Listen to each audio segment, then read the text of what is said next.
একা বল আনতে পাঠালো, কেউ এলো না। আমার খুব ভয় করছে। ভয়ের কিছু নেই, আমি এখানে আছি তো। তুমি এসো, তোমার বলটা নিয়ে যাও। কে তুমি? আমি তো তোমাকে দেখতে পাচ্ছি না। আমি এই ঘরের মধ্যে আছি, তুমি দরজা খুলে ঘরের মধ্যে ঢুকে এসো। আর হ্যাঁ, দরজার বাইরে এসে তাবিজটা আছে, ওটা খুলে দাও, তবেই বলটা তুমি পাবে। ঠিক আছে, আমি দিচ্ছি।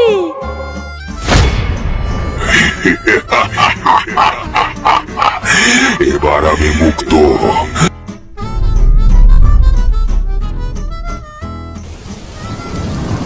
সেবার প্রচণ্ড ঝড় বৃষ্টির রাত। আমি প্রায় ভিজে ভিজে জঙ্গলের মধ্যে সেই ভাঙা বাড়ির সামনে এসে দাঁড়ালাম। হঠাৎ বাঁচাও! কে কোথায় আছো? আমাকে বাঁচাও! আমাকে উদ্ধার করো!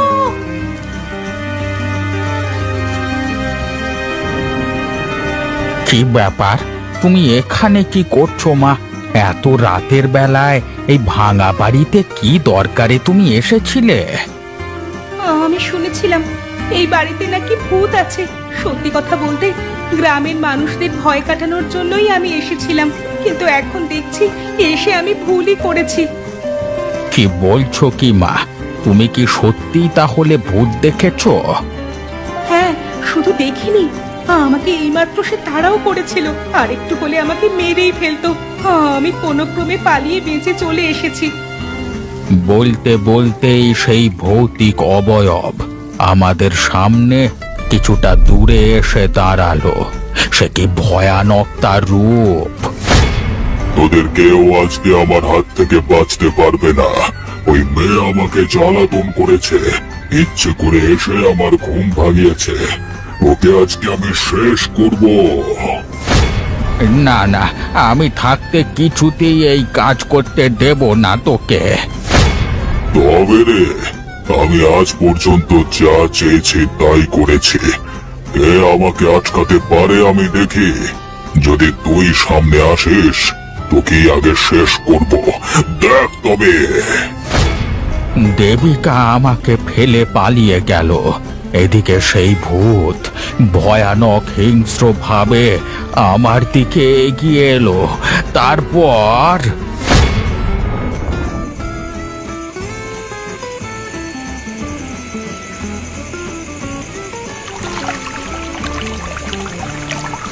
তারপর তারপর কি হলো? তারপর আর কি, ভূত কি আমার সাথে আর পারবে? তাই আমার ভয়ে পালিয়ে গেল সেখান থেকে। সে কি, ভূত আপনাকে দেখে পালিয়ে গেল? যে অবিশ্বাস্য ব্যাপার। অবিশ্বাস করো আর যাই করো, যেটা সত্যি সেটাই বলেছি। অনেকে তো বিশ্বাসই করে না। এই যে তোমাকে এত মাঝরাতে নদী পারাপার করাচ্ছি নৌকা করে, তুমি কি বিশ্বাস করছো না আমার মধ্যে অনেক ক্ষমতা আছে? সে আপনার অভিজ্ঞতার দাম। আপনার বয়সটা তো কম হলো না। আপনি যে কোনো সময় যেখানে খুশি যেতে পারেন। তাই নাকি?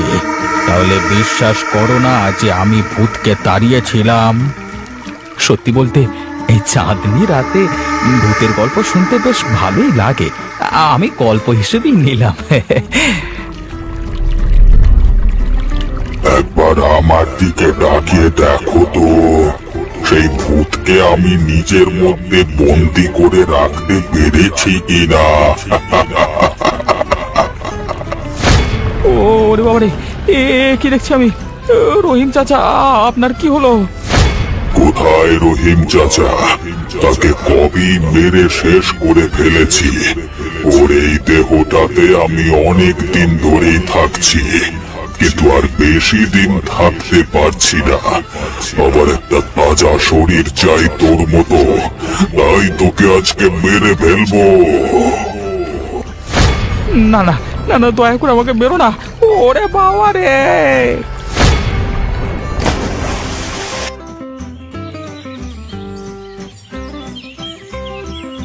নাসরিন, আরে ও নাসরিন, কি খবর গো? রহিম চাচা কি বাড়িতে ফিরলো? দেবিকা, তুমি এসেছো? আমি অনেকক্ষণ থেকে একলা বসে আছি, এখনো বাবা ফিরে আসেনি। তুমি একটু ঘরে এসে বসবে আমার সাথে? আমার খুব ক্লান্ত লাগছে। আচ্ছা বলো তো, তোমার সাথে কি কোনো ঝগড়া ঝামেলা হয়েছিল তোমার বাবার? কোনোদিন কিচ্ছু হয়নি, আমি সত্যি বলছি। আমি কোনোদিন বাবার মুখের উপর কথা বলতাম না। তাহলে কি এমন হয়েছে? হ্যাঁ, তুমি কি কাকার মধ্যে কোনো পরিবর্তন লক্ষ্য করেছিলে? পরিবর্তন? হ্যাঁ, অল্প বিস্তর পরিবর্তন লক্ষ্য করেছিলাম বটে। এই কালকে রাতেরই ঘটনা। কেন, কালকে রাতে কি এমন হয়েছিল? হ্যাঁ, গত রাতে বাবা অনেক দেরি করে কাজ থেকে ফিরল। মাথার চুলগুলো কেমন উস্কো খুস্কো ছিল, মুখে হাসি ছিল না। ঘরে এসে চুপ করে বসে রইল। কোনোদিন এরকম করে না, আমার সাথে এসে কথা বলে। কি হয়েছে বাবা? তোমার কি শরীর খারাপ লাগছে? কিছু কি হয়েছে তোমার? কোনো উত্তর নেই। আমি ভাবলাম হয়তো খিদে পেয়েছে, তাই জন্য চুপ করে আছে। আমি তাড়াতাড়ি আর কথা না বাড়িয়ে ঘর থেকে খাবার নিয়ে এলাম। নাও বাবা, তাড়াতাড়ি খেয়ে নাও। সারাদিন খাটাখাটনি করেছো, নিশ্চয়ই অনেক খিদে পেয়ে গেছে।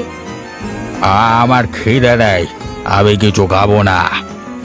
তা বললে হয় নাকি বাবা? সারাদিন কিচ্ছু খাওয়া নেই, তারপর এত রোদ, নিশ্চয়ই তোমার উত্তাপ লাগা হয়ে গেছে। জল ঢেলে নুন দিয়ে ভাতগুলো খেয়ে নাও, দেখবে শরীরটা ঠান্ডা হয়ে যাবে। বললাম তো খিদে নাই। কথাটা বলে বাবা শুয়ে পড়লো, তারপর আর কোনো কথা বললো না আমার সঙ্গে। আমিও আর তাকে ডাকবার সাহস পেলাম না।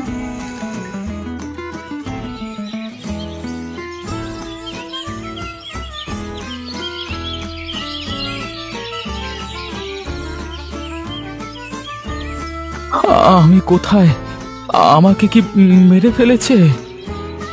এই যে ভাই, তুমি এখন আমার ঘরে শুয়ে আছো। তোমাকে আমি নদীর ধার থেকে উদ্ধার করেছি। সম্ভবত রাতের বেলায় নৌকা ডুবি হয়ে তুমি নদীতে ভেসে এসেছিলে, বুঝলে?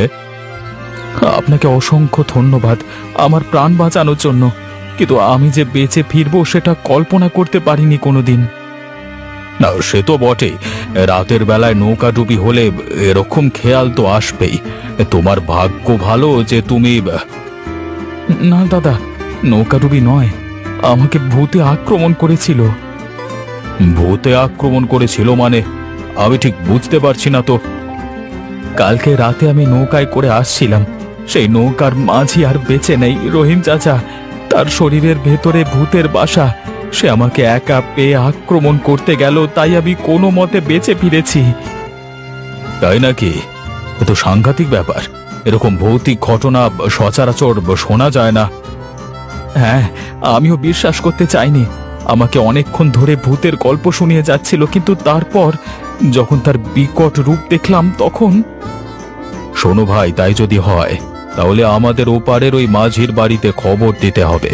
না জানি লোকটা যদি মরে গিয়েই থাকে তাহলে কোথায় পচে ভাসছে। আমারও সেটাই মনে হয়, তাই জন্যই হয়তো ভূত হয়ে লোককে দেখা দিচ্ছে, নিশ্চয়ই কিছু বলবার জন্য। তাহলে তুমি একটু সুস্থ হয়ে নাও, আমরা নদীর ওপারে গিয়ে ওর পরিবারকে জানিয়ে আসবো, তারপর ওর পরিবারেরা যা ব্যবস্থা নেবে। ঠিক আছে দাদা, সেটাই করতে হবে। না হলে এরকম একাকী কাউকে পেলে ওই লোক নিশ্চয়ই ছেড়ে কথা বলবে না। ঠিক আছে, তুমি বিশ্রাম নাও। আমি দেখি আমার একবার মুরগির খামারে যেতে হবে, না হলে মুরগিগুলোকে খাবার না দিলে অসুবিধে আছে। এদিকে আবার সন্ধে হয়ে এলো বলে।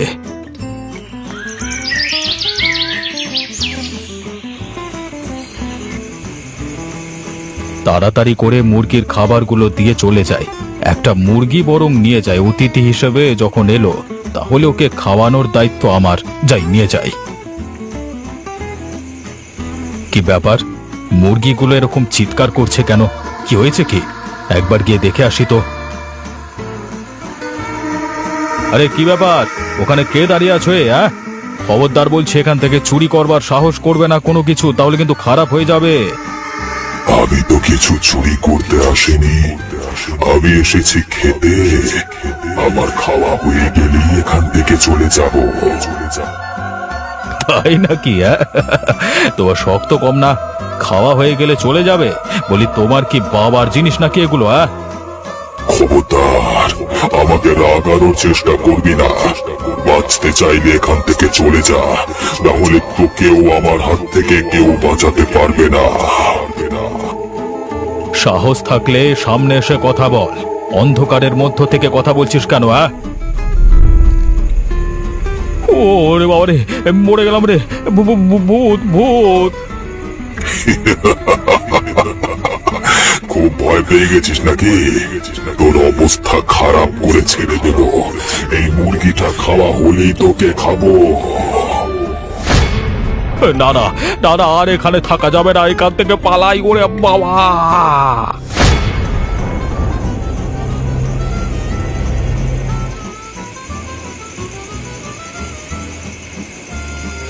বাবা, তুমি কোথায় চলে গেলে গো? এখনো তুমি কেন ফিরে এলে না? তোমার কি আমার কথা একটুও মনে নেই? দরজাটা খোল। কতক্ষণ দাঁড়িয়ে থাকবো বাইরে? বাবার গলা মনে হলো না? তাড়াতাড়ি যাই, মনে হচ্ছে বাবা ফিরে এসেছে।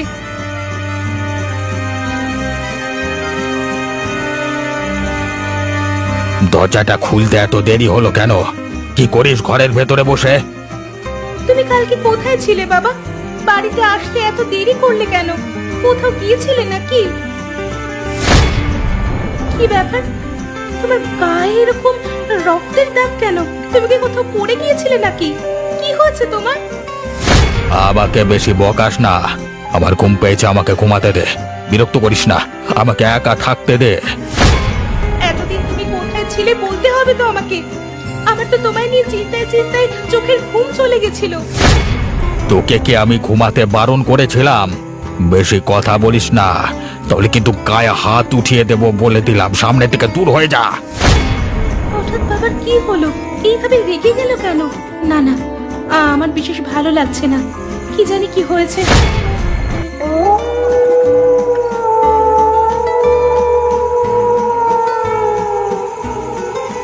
উঠে বস রহিম।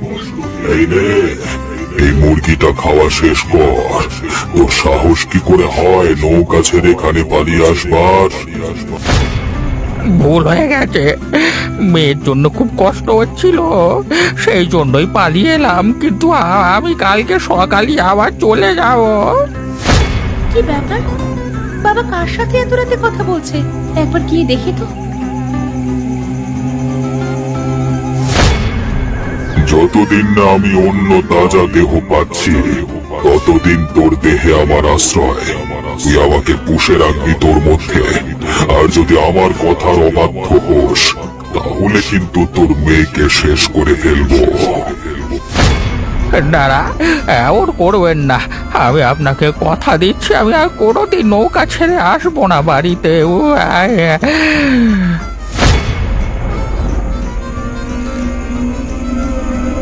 এ কি? কে কে তুমি? এইভাবে আমার বাবাকে ভয় দেখাচ্ছ কেন? কিরে রহিম, তোর মেয়ে তো আমাদের কথা জানতে পেরে গেল। তোর মেয়েকে তো আর কিছুতেই বাঁচিয়ে রাখা যায় না। দয়া করুন, আমার মেয়ের কোনো ক্ষতি করবেন না। ওর যদি ক্ষতি না করি তাহলে আমাদের কথা সবাইকে বলে দেবে। তখন আমার আরাম করে থাকা হবে না। নিশ্চয়ই আমাদের পেছনে লাগার জন্য ওরা উঠে পড়ে লাগবে। তোমাকে আমি সাবধান করে দিচ্ছি, তুমি যদি আমার মেয়ের উপর কোনো রকম আঘাত আনবার চেষ্টা করো, তাহলে কিন্তু আমার শরীরে তোমাকে থাকতে দেব না। আমি নিজেকে শেষ করে ফেলবো। তুই কি আমাকে ভয় দেখাচ্ছিস? আমি তোর মেয়ের শরীরে থাকবো। আমার মেয়ের শরীরে থাকলে তুমি এদিক সেদিক গিয়ে মুরগি ছাগল খেতে পারবে না। ও ক্লান্ত হয়ে পড়বে। আমার মেয়েকে ছেড়ে দাও। বেশ, তাহলে তোর শরীরেই আমি থাকবো।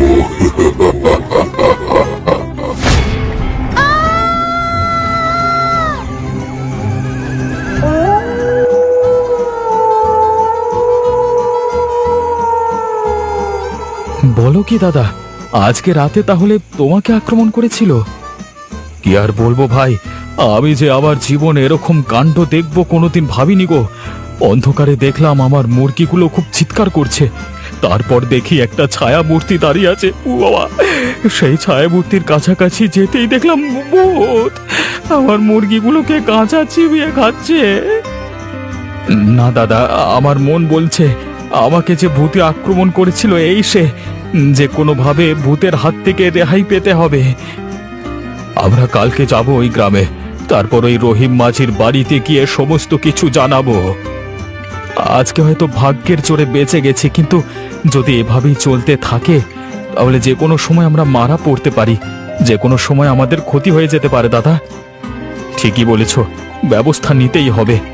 আর আমার ব্যবসার ক্ষতি হয়ে গেলে, এভাবে যদি প্রত্যেক দিন মুরগি খেয়ে চলে যায়, আমি তাহলে কি করে সংসার চালাবো? আবার খুব লস হয়ে যাবে।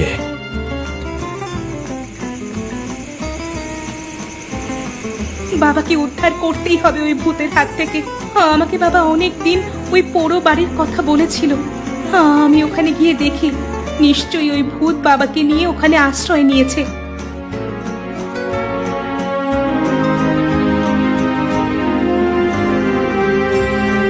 বাবা, বাবা, কোথায় তুমি? দয়া করে ফিরে এসো বাবা। ওই ভূত আমাদের কোনো ক্ষতি করতে পারবে না, তুমি সাহস রাখো। তুই এখানে কি করতে এসেছিস? যদি বাঁচতে চাস তাহলে এখান থেকে চলে যা, না হলে আমার হাত থেকে তোকে কেউ বাঁচাতে পারবে না। আমার বাবাকে ছেড়ে দাও। বাবাকে না নিয়ে আমি এখান থেকে কোথাও যাব না। তোমরা কিছুতেই আমার বাবাকে আটকে রাখতে পারবে না, কিছুতেই না। ভোর হতে আর বেশি দেরি নেই, দিনের আলোয় আমরা বের হই না, তাই জন্যই বোধহয় তুই এখন এসেছিস, তাই না? মনে রাখিস, রাত্রি হলে তোকে কিন্তু ছেড়ে কথা বলবো না। তোমার সাহস থাকে আমার সামনে এসে কথা বলো, তবুও আমি আমার বাবাকে না নিয়ে এখান থেকে যাব না। কে কে কে? কি ব্যাপার, এই ভোর রাতে তুমি একলা মেয়ে মানুষ এখানে কি করছো? আমি আমার বাবাকে খুঁজতে এসেছি। আমার বাবাকে ওই ভূত নিয়ে চলে এসেছে তার ঘর থেকে। তোমার বাবা মানে? তোমার বাবা কোথায় থাকতো, কিসের কাজ করতো? আমার বাবা মাঝি, নৌকা চালাতো। তাহলে ঠিকই ধরেছি, তোমার বাবাই ভূত হয়ে আমাকে আক্রমণ করেছিল।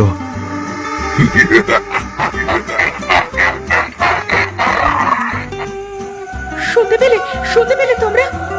আমার বাবাকে তুলে নিয়ে এসে এখন হাসছে। আমার বাবাকে মেরে ফেলবে ও। তুমি এখন বাড়ি চলো এখান থেকে, বাড়িতে গিয়ে সমস্তটা তোমাকে বলছি। কিন্তু আমার বাবা। আগে বাড়ি চলো, তারপর সব বলবো। সকাল হয়ে আসছে, এখন কাউকে তুমি এখানে দেখতে পাবে না।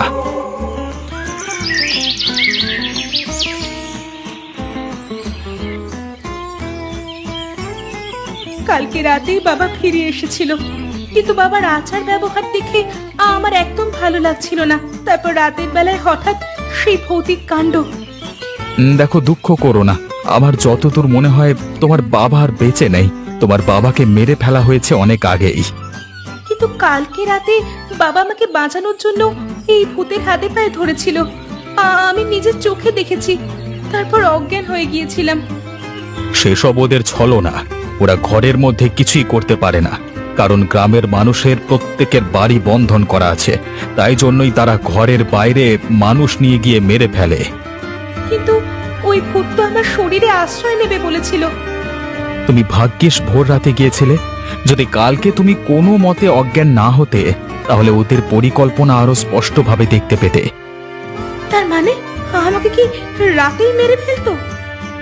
দেখতে হঠাৎ করে ভূত আর তোমার বাবা দুজনেই ঘর থেকে বেরিয়ে চলে গেল, তুমিও তখন পেছনে পেছনে দৌড়ে যেতে, তারপর ওদের আসল রূপ দেখতে পেতে। কিন্তু এত সব তুমি নিশ্চিত হয়ে বলছো কিভাবে? তোমার সাথেও কি? তোমার বাবার প্রথম আক্রমণের শিকার আমি হয়েছিলাম। যা হোক করে মাঝ নদীতে ঝাঁপ দিয়ে আমি বেঁচেছিলাম। আমাকে প্রমোদদা উদ্ধার করেছিল বলে আমি আজকে তোমার সামনে এসে এসব কথা বলতে পারছি। তাহলে কি আমার বাবাকে আমি আর কোনোদিন ফিরে পাবো না? কান্নাকাটি করো না, কান্নাকাটি করো না।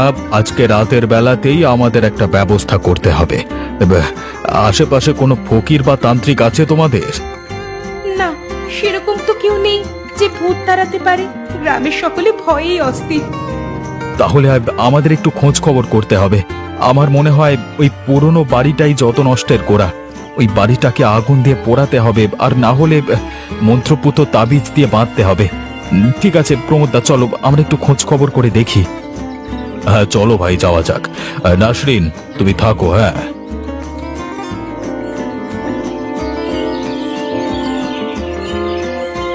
না না, এটা কিছুতেই হতে পারে না। আমার মনে হয় না এরা সত্যি কথা বলছে। আর তাছাড়া এদেরকে আমি চিনি না, হয়তো আমারই ক্ষতি করতে পারে।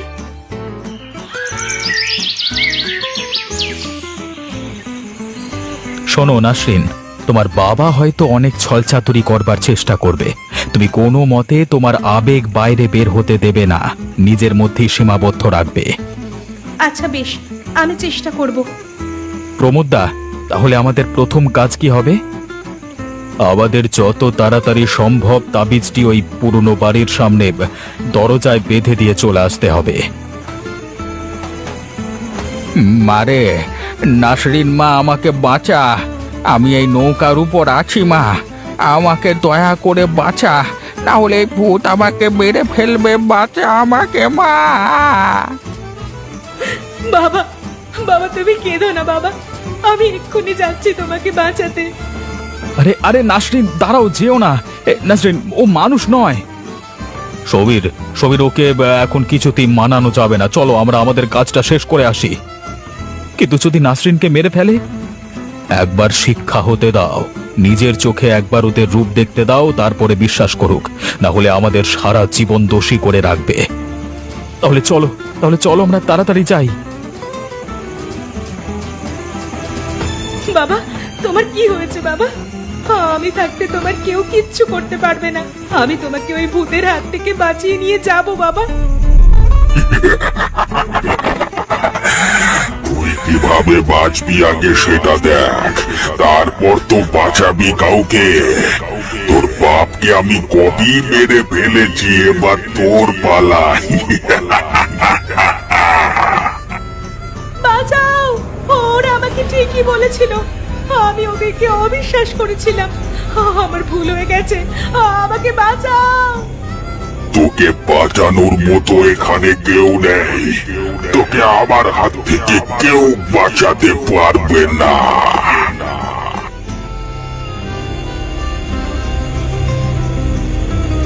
প্রমোদদা, আর বেশি সময় নষ্ট করা যাবে না। ওদিকে হয়তো নাসরিনের উপর এতক্ষণ আক্রমণ করে বসেছে, ওর চিৎকার শোনা যাচ্ছে। হ্যাঁ হ্যাঁ, এক্ষুনি তাবিজটা আমি বেঁধে দিচ্ছি। একে আমি কি করে ফেললাম? ওদের দুজনকে ছেড়ে দিয়ে আমি একে মারতে ব্যস্ত হয়ে পড়লাম। না, ওদের দুজনকে যা হোক করে আটকাতেই হবে, না হলে আমাকে সারা জীবনের জন্য ঘরে বন্দি করে দেবে। এরপর ভূত বাবাজি তুমি যাবে কোথায়? সারা জীবনের জন্য এখানে তোমাকে বন্দী হয়ে থাকতে হবে। তোরা ছেড়ে দে আমাকে, তোরা যা চাস আমি তাই দেব। তোর কাছ থেকে কিছুই চাওয়ার নেই, সারা জীবনের মতো তোকে এখানে বন্দী করে দেব। ছেড়ে দে আমাকে, এখানে আটকে রাখিস না, আমাকে ছেড়ে দে। এইখানে আটকে থেকে বছরের পর বছর ওকে এইভাবে চিৎকার করতে হবে, কেউ ওকে উদ্ধার করতে আসবে না। চলো ওখানে নাসরিনের কি অবস্থা আমরা দেখি।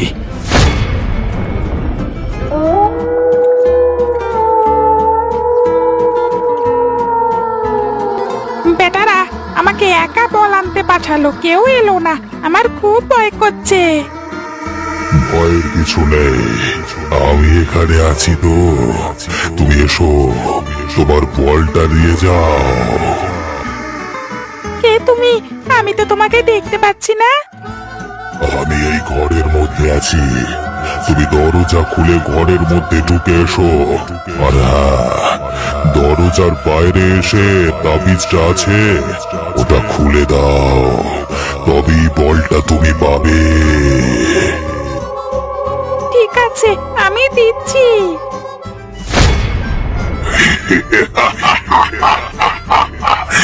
এবার আমি মুক্ত, আবার সকলের ক্ষতি করব আমি। এরপর আর কেউ আমার হাত থেকে বাঁচাতে পারবে না।